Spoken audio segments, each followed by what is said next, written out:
Okay, and then I got two more, slightly more traditional poems. And this one's called Hemorrhage, and it's fairly new. I have not read it here before. And then my other one I've read here before, I think like twice, but it's my favorite poem that I've ever written, so I'm gonna read that. This one's called Hemorrhage. I'm sitting here out of gas on the shoulder of this road. Gravel sticks to my bare feet as if to punish me for contemplating the sky. The clouds are dancing for me, drifting what seems to be a tide in the stream of consciousness. I'm all out of gas, I'm out of energy, I'm out of my heart, and I'm out of my mind. There is no longer synergy, only discord. Let me back in. Let my consciousness overwhelm yours so that I may experience us. The final piece of the puzzle, restored from the fragments created from our celestial affair. Can coitus even be intellectual? Twist my body, lick my soul, feel free to blow my mind. Put your gun to my head and shout bang. Kill me with a bullet made of epiphanies and self-loathing. Watch me bleeding words all over the ground and all over myself. Night is coming and the butterflies have begun self-immolating. Let's watch the world burn. My gaze is drawn to an old oak tree perched on a distant hill, and so I walk, discarding my imaginary crucifix and disposing of my clothing. Naked against the tree, bark across my back and chains around my bones, I become bound, rather we become bound, to a single point in the universe. The car is gone, the road is gone, the world is gone, but life remains, you and me, tethered to this tree, so that we don't consume the world. Can you tell me a story while we wait for this tree to die? A tale older than the earth itself, when we were stardust. Tell me of how our motes were entwined in the center of the sun, but we were able to find ourselves again an eternity later. Call it fate, call it destiny, but I'll certainly allow you to put me out of my misery. I can't stop bleeding out words all over your roots and on myself. The ink saturates my clothes, and I call out my name before succumbing to my terminal hemorrhage of inspiration. Woo!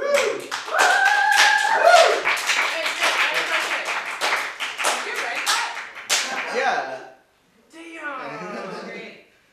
And one more. This is called The Truth, and this is my favorite poem that I've ever written. And if you've heard it before, fuck you. But either way, nah, it's fine.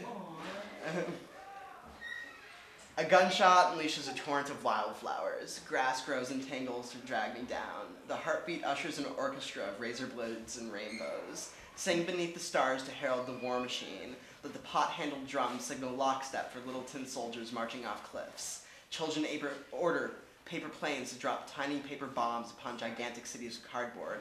They are overtaken by spring blossoms and wildfires erupting from the back of my head.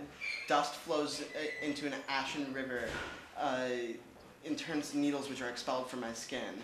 And so a quilt of passion in which to wrap us, so we might engage in enlightenment, so that we might know what it feels like to be together, so that we might understand the other perfectly, so that we might tumble together through the fields and wind up alone in madness. Amnesiac dreams to distill bliss from pain, kisses bestowed to destroy and create, to rewrite and revise words written on the backs of our hands, for they seem to be more permanent than stone but less malleable than ink.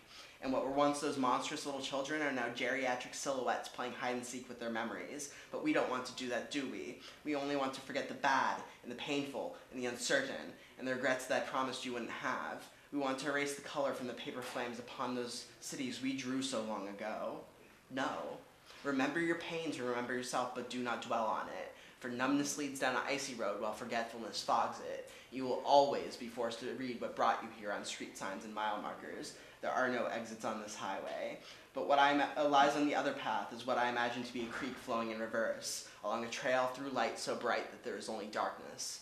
Cobblestones under bare feet tickle the soul, and blackbirds pick the thoughts from our minds, to show us that instead of losing the beginning and the path that we took, we are banished from both sides to find the point of true happiness, independent of the agony of the past or the regrets of the future.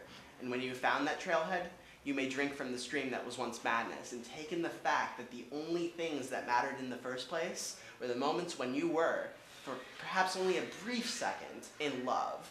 Let that color the black and white of your everyday existence, especially when you look from your window to see little tragedies taking place below.